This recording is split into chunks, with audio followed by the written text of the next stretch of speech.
ஏவல் நம்ம சுற்றி இருந்தா தெரிகிற ஒரு சில அறிகுறிகளை தான் இன்னைக்கு அறிவு நண்பர்கள்ட்ட பகிர்ந்து கொள்ள ஆசைப்படுறேன். ஒரு சில பேர் தன்னைத்தானே ஒரு ஒரு ஒரு குழப்பத்தை ஏற்படுத்திக்கிடுவாங்க. நமக்கு இருக்கிற பிரச்சனைகளுக்கு இதுதான் காரணமாக இருக்குமோ அப்படின்னு அச்சப்படுவாங்க. அவர்களுக்காக இன்னைக்கு இந்த பதிவு. அதாவதுங்க, ஏவல் அப்படிங்கிறது எல்லாரையும்லாம் நெருங்கிறாது. முதல்ல அதை புரிஞ்சுக்கிறணும். குலதெய்வத்தோட அனுகிரகமும் அருள் ஆசியும் இருக்கிற ஒரு மக்களுக்கு இது மாதிரியான தீய சக்திகள் நெருங்கவே நெருங்காது, பக்கத்துலேயே வராது. என்னங்க சொல்கிறது, நம்புகிற மாதிரி இல்லையே. அப்புறம் ஒரு சில ஏவல்லாம் இருக்குங்கிறாங்க, பில்லி சூனியம் செய்வனையெல்லாம் இருக்குங்கிறாங்களே, அப்புறம் அதெல்லாம் எப்படிங்க? அதாவது ஏவல் அப்படிங்கிறது என்ன அப்படின்னா, அதுக்கு ஒரு நோக்கம் இருக்கும். இப்போ யதார்த்தமாக பேசுவோமே, ஏவல் யாருக்கு ஏவப்படும்? இப்போ நான் இருக்கேன் அப்படின்னா, எனக்கு நிறைய எதிரிகள் இருக்காங்க. இல்லை, என் மேலே ஒரு தெய்வத்தை நான் சுமக்கிறேன். அந்த தெய்வம் பேசக்கூடாது, என்னைய செயலிழக்க வைக்கணும் அப்படிங்கிற மாதிரி ஒரு குறிக்கோள் உடைய ஒரு சில பெருமக்கள் இருக்காங்க. சரி, என்னுடைய வளர்ச்சி பிடிக்கல, என்னுடைய வளர்ச்சி, என்னுடைய நேர்மை, என்னுடைய உண்மையால் ஒரு சில பேர் பாதிக்கப்படுறாங்க அப்படிங்கிற பெருமக்கள், அவர்களுக்கு அவர்கள் இது போன்ற ஒரு சில விஷயங்களை கையில் எடுத்துடலாம். சரி, இப்படியெல்லாம் இருக்கிறவங்க அந்த விஷயத்தை கையில் எடுத்தால் அதை நினச்சா செஞ்சிட முடியுமா? ஏதோ ஒரு ஒரு சில தீய சக்திகளை அண்டி, அந்த தீய சக்திகளை இது மாதிரி ஒரு சில ஏவலாக புனையப்பட்டு நம்மகிட்ட அனுப்புனா அது நம்மளை வந்து தொற்றுமா, நம்மளை சாடிடுமா? இந்த இடத்துல தான் குலசாமிங்கிறது ரொம்ப முக்கியமானது அப்படிங்கிறது எல்லாரும் உணரணும். எதுக்கு குலசாமியை கும்பிடணும், குலதெய்வத்தை வணங்கணும், குலதெய்வத்தோட அனுகிரகம் கிடைக்கணும்னா காரணம் இதுக்கு தான். கண்ணுக்கு தெரியாத தீய சக்திகள்கிட்ட இருந்து நம்மளை பாதுகாக்கிற ஆக சிறந்த பொறுப்புடையது நம்மளுடைய குலசாமி. நம்ம சுற்றி நேரில் பார்ப்போம், கண்ணில் பார்ப்போம், அதுலேருந்து நம்மளை நாம் சரி பண்ணிக்கிடுவோம். ஆனால் நமக்கு கண்ணுக்கு தெரியாதது, நம்மளை சுற்றி சாடி நிற்கிறது, இது மாதிரியான பிரச்சனைகள்லேருந்து காக்கிறதுக்கு தான் குலசாமி. அதில் தான் அந்த தெய்வத்தோட அந்த சக்தியோட அருமை பெருமை தெரியும். ஆனால் அது நமக்கு புரியாதே, நமக்கு தெரியாதே. நாம் நல்லா இருக்கோம், நம்மளை சுற்றி நடக்கிற தவறுகள் என்ன, அந்த குலசாமி எப்படி சரி பண்ணி கொடுக்குதுங்கிறது நமக்கு தெரியாதுல்ல. அதனால் குலசாமியோட அருமை பெருமை தெரியாமல் ஒரு சில பெருமக்கள் இருப்பாங்க. சரி, பதிவுக்கு வருவோமே. இங்கே சொல்கிறதெல்லாம் சரித்தாங்க, இருக்குங்க, ஏவல் இருக்குங்க. அப்படி ஏவல் இருந்துச்சுன்னா எது மாதிரியான அறிகுறிகளை தெரியும், அதுலேருந்து எப்படிங்க பாதுகாக்க முடியும்? சரிங்க, உண்மையாக நடக்கிற நிகழ்வுகளை உதாரணமாக அறிவு நண்பர்களுக்கு பகிர்ந்து கொள்ள ஆசைப்பட்றேன். இந்த பதிவு யாரையும் குழப்பத்தை உருவாக்கணும், அச்சப்படுத்தணும்னா அல்ல. இந்த பதிவு அவர்களை, அந்த மக்களை தெளிவுபடுத்தணுங்கிறதுக்காகத்தான். முதல்ல, குலசாமியோட அருள் கிடைக்கிறவங்களுக்கு இது மாதிரி தீய சக்திகள் அண்டவே அண்டாது. சரிங்க, நான் ஒரு சாமி ஆடிங்க, என் மேலே ஒரு சாமி இருக்குது, அந்த சாமியை நான் வணங்கக்கூடாது, அந்த சாமியை நான் கும்பிடக்கூடாது, அந்த சாமி என் மேலே வரக்கூடாது அப்படின்னு ஒரு சில தவறான செயல் நடந்திருக்குங்க. இது மாதிரி ஏவல், இது மாதிரியான செயல் நடந்திருக்கு, என் மேலே வந்த சாமி அதை என்னை காட்டி கொடுத்துருச்சு. அப்படி நடந்தால் எது மாதிரியான அறிகுறிகள் தெரியும் அப்படிங்கிறத இன்னைக்கு நான் அறிஞ்சதை அறிவு நண்பர்கள்ட்ட பகிர்ந்து கொள்ள ஆசைப்படுறேன். இது போன்ற தீய சக்திகள், இது போன்ற ஏவல், இது போன்ற தீய சக்திகளோட வேலை என்ன தெரியுமா? உங்களை சரியா பயணிக்க விடாம, உங்களை சரியான நிலையில நிறுத்தாம உங்களை சீர்குலைக்கணும், உங்களுடைய மன சிதைவை உருவாக்கணும், உங்களுடைய உடலை சேதாரமாக்கணும், உங்களுக்குள்ள ஒரு சில ஆரோக்கிய குறைபாடை ஏற்படுத்தணும். இதுதான் அதோட நோக்கமாக இருக்கும். சரிங்க, அதே மாதிரி ஒரு சாமி ஆடி இருக்காரு, சாமி அவர் மேலே பரிபூரணமாக வருது, வந்த சாமினால் நிறைய பேருக்கு ஒரு பெரு ஆபத்து. அப்போ அவர்கள் என்ன பண்ணுறாங்க, அது போன்று தவறு செய்கிற எல்லாத்துக்கும் இந்த சாமியை சுமக்கிற சாமி ஆடினால அவர்கள் என்ன பண்ணுறாங்க, அடையாளப்படுத்தப்படுறாங்க. அப்போ அவங்க ஒரு சில பிரச்சனைகளை அவங்க சந்திக்கிறாங்க. அப்போ என்ன பண்ணுறாங்க, அவங்க என்ன பண்ணுறாங்க, இப்படியே போனால் சரிப்பட்டு வராதப்பா, இதை நாம் எப்படியாவது அவர் மேலே வர்ற சாமியை பேச விடாமல், அவரை, சாமியை ஒன்றும் செய்ய முடியாது, அவரை ஆனால் நாம் சீர்குலைக்கணும், அவரை செயல்பட விடக்கூடாதுன்னு ஒரு சில மாந்திரிக தாந்திரிக தீய வினைகளுக்கு, பொண்ணுக்கும் பொருளுக்கும் தெய்வத்தோட வலிமை அறிமை புரியாமல் நன்மக்களோட நிலை எறியாமல் இருக்கிற ஒரு சில மாந்திரீகவாதிகள்கிட்ட அவர்களை அணுகி அவங்கக்கிட்ட இவர்களுடைய அங்க அடையாளங்களை கொடுத்து அந்த குலதெய்வத்தோட ரகசியங்களை கொடுத்து இது போன்ற செயல் உடனேலாம் நடந்துடாது. என்னை நெருங்கணும் அப்படின்னா என்னைய நெருங்க ஒரு தீய வினையை உருவாக்க பல நாட்கள் அவர்கள் அந்த இடத்துல அந்த தீய சக்தியை உருவேற்றம் பண்ணுவாங்க. அப்படி ஒரு விஷயம் நடந்து அது என்னை நெருங்குது அப்படின்னா எனக்கு எது மாதிரியான அறிகுறிகள் தெரியும் அப்படின்னா ஒரு 5 அறிகுறிகளை அறிவோம் நண்பர்களுக்கு நடந்ததை உங்களுக்கு சொல்ல ஆசைப்படுறேன். முதல் விஷயம் என்ன அப்படின்னா, என் மேலே இருக்கிற தெய்வத்தை முதல்ல பலவீனப்படுத்தணும். ஏன்னா அதை பலவீனப்படுத்தினா தான் என்னை நெருங்கி வர்ற ஏவலை என்கிட்ட இருக்க சாமி தடுக்க முடியாது. அப்போ என் சாமி பலவீனமாக இருந்துச்சு அப்படின்னா எளிதாக என்னைய சாய்க்கலாம்ல. அப்போ என்ன பண்ணுவாங்க, என்னைய காத்து நிற்கிற சாமியை முதல்ல பலவீனமாக்குறது. எப்படிங்க பலவீனமாக்க முடியும்? வெளியாளால பலவீனம் ஆக்கவே முடியாதுங்க. உள்ள இருந்து யார் அந்த குலதெய்வத்தோட ரகசியங்களை தெரியப்படுத்துறாங்களோ அவர்களால் மட்டும்தான் குலசாமியெல்லாம் நெருங்க முடியும். அது ஏன் அந்த குலசாமி கூட அதுக்கு அனுமதிக்கும்னா உள்ள நிற்கிறது என் பிள்ளை.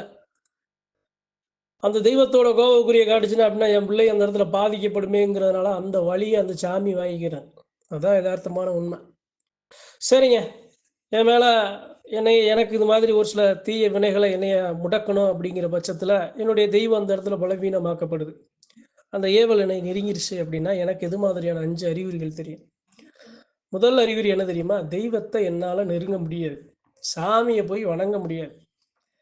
சாமியை வணங்கினாலும் அடுத்து வணங்க முடியாத ஒரு சில சூழ்நிலைகள் எனக்கு ஏற்படும்.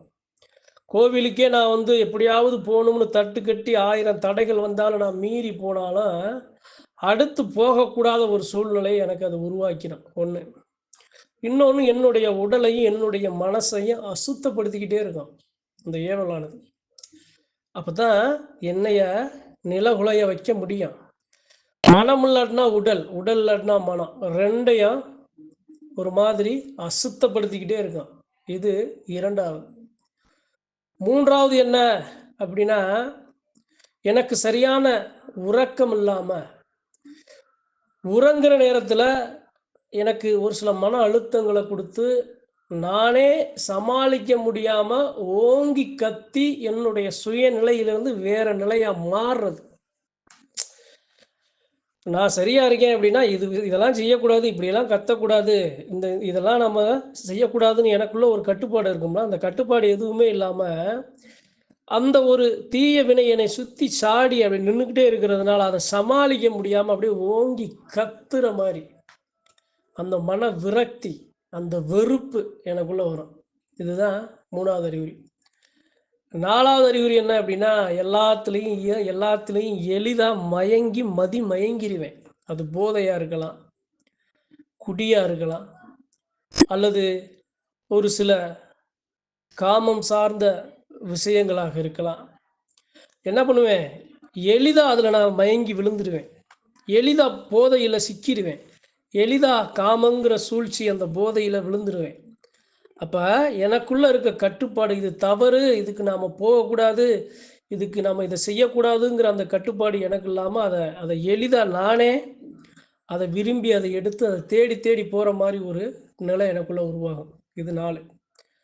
5வது என்ன அப்படின்னா, எனக்குள்ளே இருக்கிற என்னை சுற்றி நிற்கிற அந்த ஏவல், அது போன்ற ஒரு தீய வினை என்ன பண்ணும் அப்படின்னா, ஒவ்வொரு நொடியும் எப்பெல்லாம் நான் கொஞ்சம் எழுச்சி பெறுகிறனோ, எப்பெல்லாம் கொஞ்சம் விழிப்படைகிறனோ, எப்போதெல்லாம் நான் என்னைய சரி செய்ய முயற்சிக்கிறேனோ அப்போதெல்லாம் எனக்கு ஒரு பெரிய மன வலியையும் குழப்பத்தையும் ஒரு தோல்வியையும் ஒரு உளைச்சலையும் ஒரு ஆரோக்கிய குறைபாடையும் எனக்கு கொடுத்துரும்.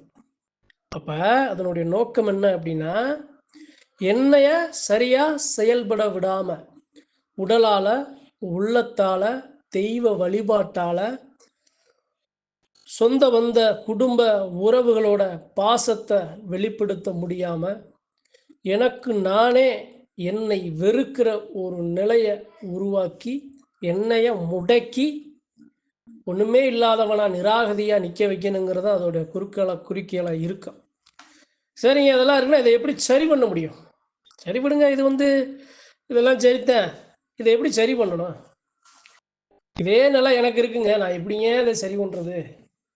காமத்தால் நான் இப்படி ஆயிட்டேங்க, போதையினால் இப்படி ஆயிட்டேங்க, பணம் இல்லாமல் வறுமையில் இப்படி ஆயிட்டேங்க, தவறான செயல்களை செஞ்சு நான் இப்படி ஆயிட்டேங்க, பழி பாவங்களை செஞ்சு நான் இப்படி ஆயிட்டேங்க, இதெல்லாம் இருக்குங்க, நான் இதை எப்படிங்க சரி பண்ண முடியும்?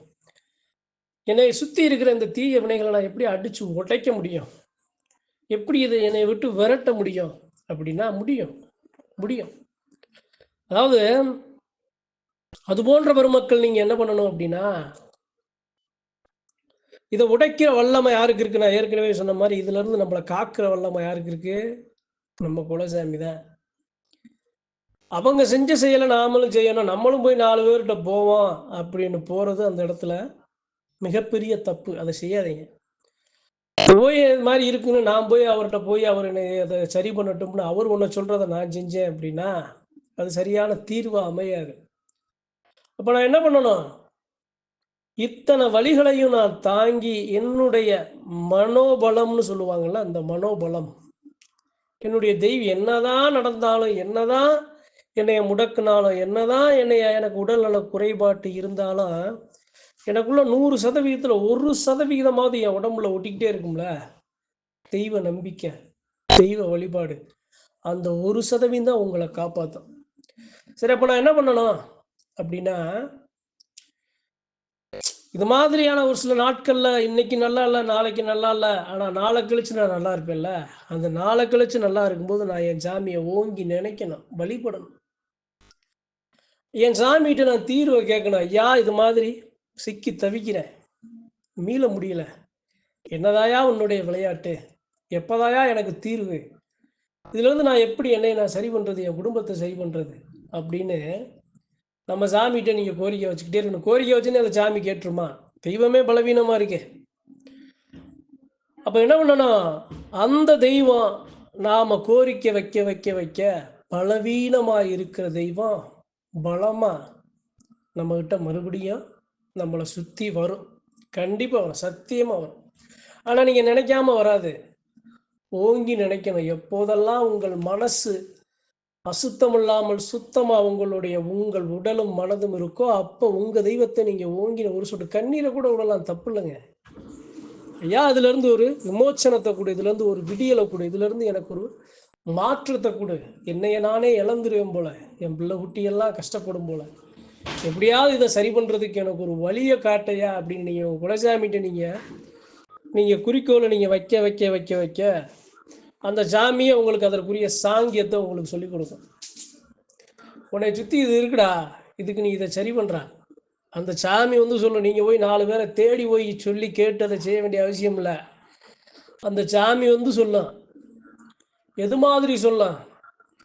இதுக்கு இதுதானப்பா மருந்து, உன்னைய சுற்றி நிற்கிதுல, இந்தா இந்தா அப்படின்னு ஒரு சில பொருட்களை கண்ணில் காட்டும்.